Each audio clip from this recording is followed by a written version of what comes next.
Haharapin ng Photon Tornadoes ang F2 Logistics Cargo Movers sa finals matapos i-dethrone ng Cargo Movers ang defending champs Petron.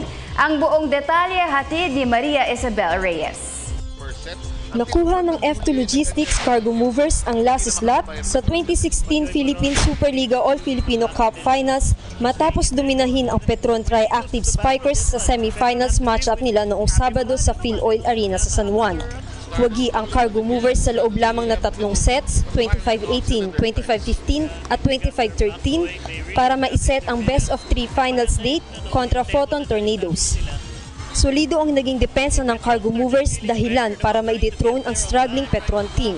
Nagtapos with 12 points each sina Kim D at Abby Maraño habang 10 hits naman ang naitala ni team captain Cha Cruz.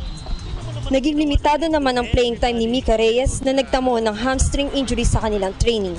Samantala sa Group B ng All-Filipino Cup, naglaban para sa 5th at 6th place ang Generica Lifesavers at Signal HD Spikers kung saan nagwagi ang Generica.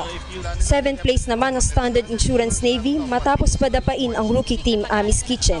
Sa Huwebes, alas 4 ng hapon, maghaharap ang RC Cola Army at Petron para sa 3rd place at alas 6 ng gabi nakatakda ang Game 1 ng much-anticipated PSL Finals sa pagitan ng Tornadoes at Cargo Movers.